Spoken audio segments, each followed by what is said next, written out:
សួស្តីបងប្អូនដងវត្តយើងចូលស្តុកថ្មីណាមាន2ពោហើយនឹង3ខ្នាតបងប្អូន2.7 3ហុកហើយនឹង4.5ណាអញ្ចឹងយើងមកមើលដងទាំងអស់គ្នានេះខ្ញុំបង្ហាញដំបូងនេះប្រវែង2.7 បងប្អូនណាមានពណ៌បៃតងហើយនឹងពណ៌ខ្មៅលាយខៀវខាងគល់ណាអ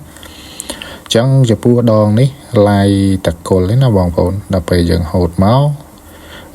ពណ៌វាខ្មៅធម្មតាទេហ្នឹងហើយពណ៌វាខ្មៅធម្មតាអញ្ចឹងណាហើយចំពោះដងនេះដែររៀងតុនបងប្អូនតុនយើងសម្រាប់យើងវត្តកូនត្រីតូចបានហ្នឹងហើយតម្លៃវាប្រវែង2.7 នេះតម្លៃតែ$2កន្លះទេហ្នឹងហើយមើលសាច់ដងស្អាតដែរបងប្អូនណាកាញ់ស្អាតសាច់ដងហ្នឹងហើយបន្តមកទៀតប្រវែងវា3ហុកប្រវែង3ហុកអានេះបងប្អូនណាហ្នឹងហើយពណ៌ដូចគ្នាបងប្អូនពណ៌អញ្ចឹងដូចគ្នាហើយចំពោះសាច់ខាងក្នុងគឺដូចគ្នាទាំងអស់គ្រាន់តែពង3ហុកនេះវាធំជាងពង2.7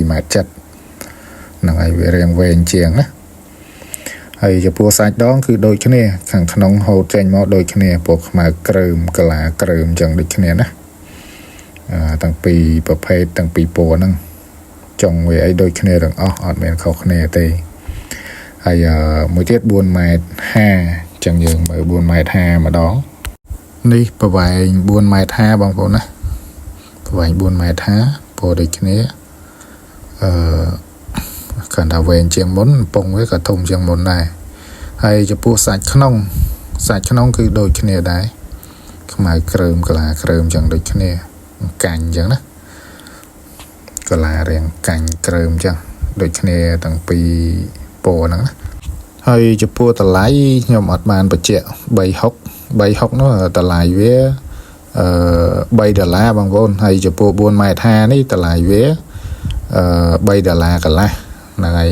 បងប្អូនត្រូវការអាចឆាតចូល page បានណាតម្លៃវាធូរថ្លៃ